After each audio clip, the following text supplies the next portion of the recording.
योगेश पाटिल। योगेश भाई, बहुत शुक्रिया आपका समय देने के लिए। स्वागत है आपका 18 आवर्स स्वदेश पर।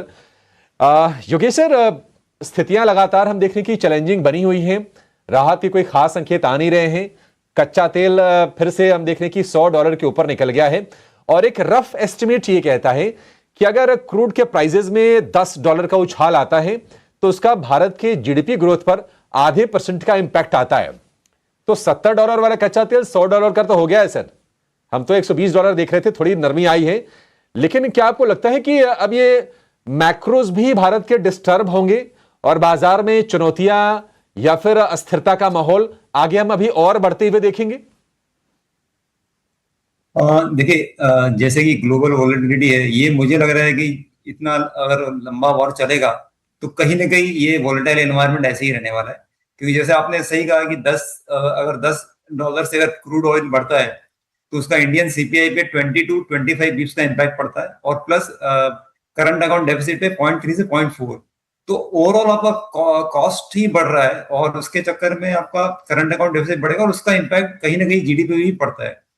लेकिन अगर ये मैटर अगर 10-15 दिन में अगर नहीं कंट्रोल में आएगा तो शायद ये स्थिति और ज्यादा अनमैनेजेबल हो जाएगी। क्योंकि कुछ चीजें जो है, ये तो पहला तो क्रूड ऑयल जो फ्यूल है, और उसके अलावा भी बहुत सारा सप्लाई चेन में इम्पैक्ट आएगा। जैसे कि शिपिंग को लेके, और हमने पास्ट में भी देखा है जब भी ऐसा कोई बड़ा सप्लाई चेन में इम्पैक्ट आता है तो उसका इम्पैक्ट 2 से 3 महीना रहता है। क्योंकि हमारे पास शिप्स और कंटेनर भी लिमिटेड ही है। जब तक शिप और कंटेनर आएंगे नहीं तो जहां से जाएंगे भी नहीं, तो हर जगह लॉक जैम हो जाता है। तो हमें ये लग रहा था जैसे कि पहले शुरू के 5-6 दिन में शायद ये मसला सलट जाएगा, पर ऐसा नहीं हुआ है, अभी एक्सटेंड हो रहा है। लेकिन अगर ये थोड़ा और 10-15 दिन एक्सटेंड रहेगा तो ये चिंताजनक इशू रहेगा यहाँ पर। और काफी सारे सेगमेंट और सेक्टर्स में इसका इम्पैक्ट रहेगा, जैसे ऑटो है या एनर्जी सेक्टर है या ओवरऑल कॉस्ट ऑफ इन्फ्लेशन है, या जो भी क्रूड ऑयल जिनका रॉ मटेरियल है, चाहे एफएमसीजी हो, चाहे पीवीसी प्लास्टिक, जो भी रहेगा, तो उस पर इम्पैक्ट तो थोड़ा पड़ेगा ही पड़ेगा। और इसको लेके आपका जैसे एलपीजी को लेके कई कंज्यूमर ड्यूरेबल कंपनीज ने भी हाईलाइट किया है कि उनका प्रोडक्शन शट किया है, कई ऑटो कंपनीज ने किया हुआ है। तो ये टाइम बिंग के लिए तो सप्लाई साइड चैलेंजेस है। लेकिन अगर ये 10-15 दिन और रहेगा तो शायद ये चिंताजनक इशू बन सकता है आगे जाके। अगर ये जारी रहा तो चिंताजनक स्थिति बन सकती है। भारत में अभी जो कच्चे तेल का भंडार है उसके मुताबिक 7 से 8 हफ्ते तो हमारा काम चल जाएगा। लेकिन उसके बाद हो सकता है कि अगर ये एस्केलेशन जारी रहा तो फिर और गंभीर हम परिस्थितियां भारत में पैदा होते हुए देखेंगे। तो योगेश भाई, आप कैसे गाइड कर रहे हैं निवेशकों को? देखिए, थियोरेटिकली तो लोगों को बातें पता है कि एसआईपी बंद नहीं करनी चाहिए, लॉन्ग रन में बाजार अच्छा करेगा। लेकिन कहीं ना कहीं लोग अपॉर्चुनिटी तलाश करते हैं ऐसे बाजारों में भी। क्या आप पोर्टफोलियो में चर्निंग करने की सलाह देंगे? क्योंकि जो सेक्टर डायरेक्टली इंपैक्टेड हैं क्रूड की क्राइसिस से या फिर गैस की क्राइसिस से, क्या वहां से निकल के कुछ सेफर एसेट्स में जाने चाहिए? देखिए, जो भी सेक्टर इंपैक्टेड है वो ऑलरेडी प्राइस में आ चुका है। ठीक है, थोड़ा ये मैं कह सकता हूँ कि ये सिचुएशन बहुत ही डिफरेंट है नॉर्मल सिचुएशन के अलावा। तो अगर जिसको भी इन्वेस्ट करना है धीरे धीरे स्टार्ट करिए। बट ऐसा नहीं है, देखिए मार्केट में हमेशा कुछ ना कुछ इशू तो रहता ही है, और हर इशू को अगर आप इतना वेटेज देंगे तो हम इन्वेस्ट ही नहीं कर पाएंगे। जैसे कि कुछ जो चीजें इंडिया में अभी भी चेंज नहीं है, जैसे पास्ट में भी डिस्कशन हुआ है, कॉस्ट ऑफ कैपिटल इंडिया में फार बेटर है कंपेयर टू अदर कंट्रीज। दूसरा, इन्वेस्टमेंट साइकिल भी जैसे लेट्स टेक पावर है या रियल एस्टेट है, ये ठीक ठाक चल रहा है। फिलहाल कोई ऐसा इसमें कुछ नेगेटिव सुनने में नहीं आ रहा है। ऑब्वियसली शायद इसका इम्पैक्ट आगे जाके पड़ सकता है, बट अभी नहीं है। यहाँ पे सिलेक्टिव होना पड़ेगा हमें, और ये इन्वेस्टमेंट भी स्लोली स्लोली स्टार्ट करना पड़ेगा। शायद ये स्टैगर्ड मैनर या एसआईपी वाला ही मूवमेंट है, बट ये लॉन्ग रन में जो मैं कह रहा हूँ कि उसका ये वॉर का, ये क्रूड ऑयल का इम्पैक्ट लॉन्ग टर्म में नहीं होता।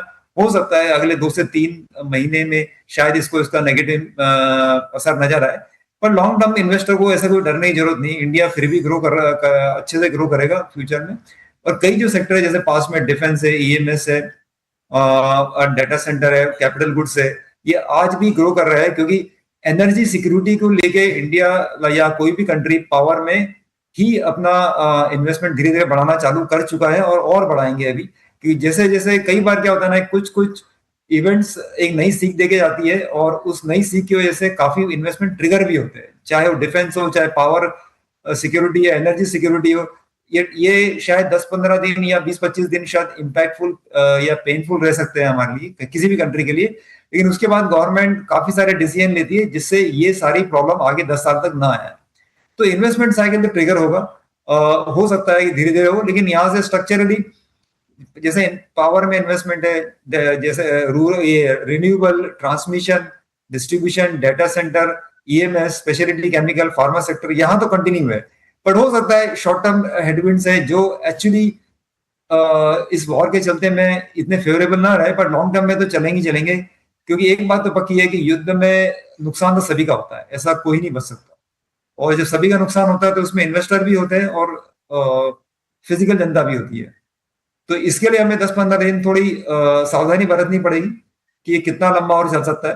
बट ठीक है, मतलब ये इशू ज्यादा लंबा चलता नजर नहीं आएगा मुझे लग रहा है, बट 2 से 3 महीने में जो भी इम्पैक्ट रहेगा इसमें आ जाएगा, लेकिन काफी हद तक वो प्राइस में आ भी चुका है। अगर आप देखेंगे कुछ चीजें का इम्पैक्ट अगर ये वॉर से रिलेटेड है तो उसका इम्पैक्ट ऑलरेडी प्राइस में आ चुका है, किसी भी इवेंट का जो इम्पैक्ट है उसके वैल्यूएशन पे आ चुका हुआ है।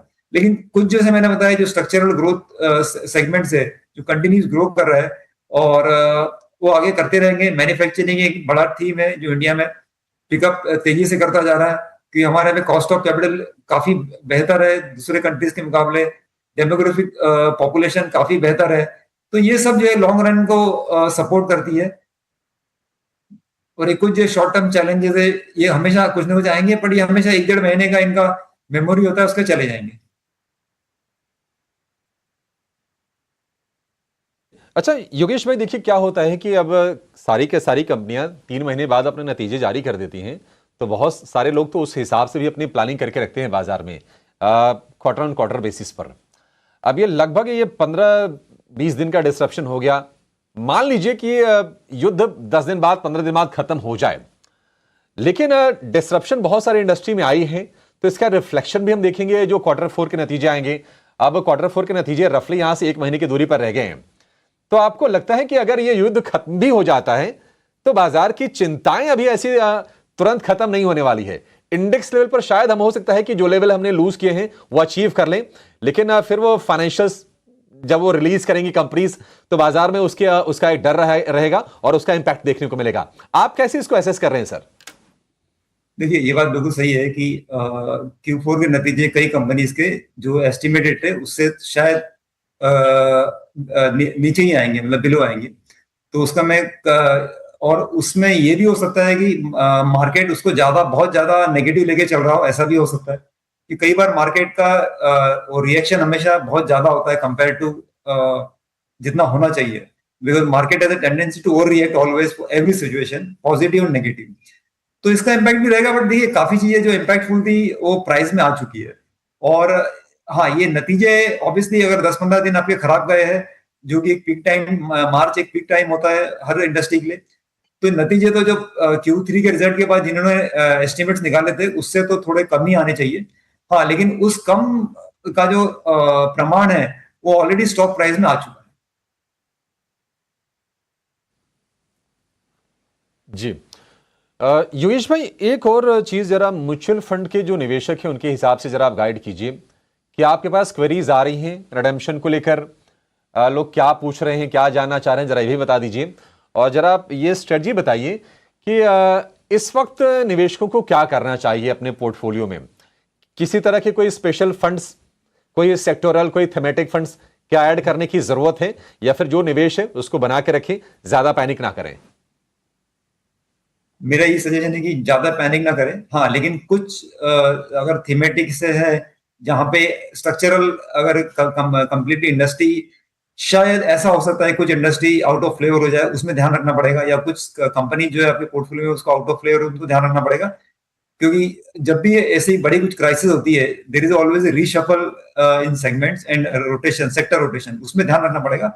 बट मुझे लगता है मोर और लेस कहीं ना कहीं इवेंट्स आते हैं, पर ये इवेंट हमेशा 2 से 3 महीने में, हमेशा हिस्टोरिकली देखा है हमने, इन इवेंट का जो इम्पैक्ट होता है 2 से 3 महीने का होता है। उसके बाद लॉन्ग टर्म इन्वेस्टर को ऐसा खास डरने की जरूरत नहीं है। क्योंकि इक्विटी मार्केट में हमेशा कुछ ना कुछ, या दुनिया में हमेशा कुछ ना कुछ चलता रहता है, और उसका इम्पैक्ट, शॉर्ट टर्म इम्पैक्ट हमेशा इक्विटी मार्केट में रहता है। हमने पास्ट में भी कई लड़ाइयां देखी है जहां पे इनिशियली 1-2 महीने में इम्पैक्ट आता है, पर उसके बाद अगर आप देखेंगे उस लड़ाई के बाद 1 साल में मार्केट हमेशा कहीं ना कहीं उससे बेहतर ही होता है। कभी भी आप दुनिया में किसी भी लड़ाई देख लीजिए या कोई भी इवेंट, नेगेटिव इवेंट देख लीजिए, उसके बाद उस दिन से तो मार्केट हमेशा ऊपर ही रहता है 1-2 साल।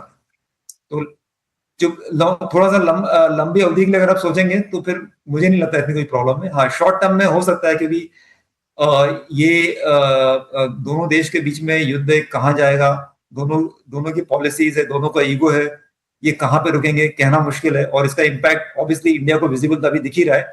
लेकिन ऐसा नहीं है कि बिजनेस परमानेंट खत्म हो जाएंगे, चाहे ऑटो में आज इशू आ रहा है, या फिर ऑयल एंड गैस में इशू आ रहा है, या क्यूएसआर में इशू आ रहा है, तो इसका मतलब ये नहीं बिजनेस खत्म हो रहा है। देखिए, ये एक 15 से 20 दिन का डिस्ट्रप्शन होता है, उसके बाद ठीक है, उतना इतना आपका बिजनेस का इम्पैक्ट होता है, बट ठीक है, उतना अगर आप इंट्रिंसिक वैल्यू से उतना पोर्शन हटा देंगे तो वो बहुत, उससे ज्यादा स्टॉक प्राइस ऑलरेडी नीचे आ चुका है। तो मुझे लगता है कि जो इन्वेस्टर है उनको डरने की जरूरत नहीं है, और कंटिन्यूस अपना सिलेक्टिवली इन्वेस्टमेंट चालू रखे, एसआईपी के द्वारा या स्टैगर्ड में। बहुत ज्यादा लमसम इस अनसर्टेन एनवायरनमेंट में अवॉइड कर सकते हैं, अनलेस अगर आपको बहुत ज्यादा कन्विक्शन नहीं है। Completely agree with you sir.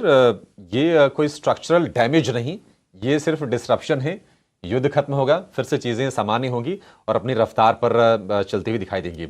Yogesh sir, बहुत शुक्रिया, आज आपने समय निकाला, और हमारे जो दर्शक हैं, जो निवेशक हैं, जो म्यूचुअल फंड में जो पैसे लगाते हैं, उन सभी का आपने उत्साहवर्धन किया। इसके लिए भी आपका ढेर सारा शुक्रिया sir. Thank you so much आज हमें समय देने के लिए। चलिए।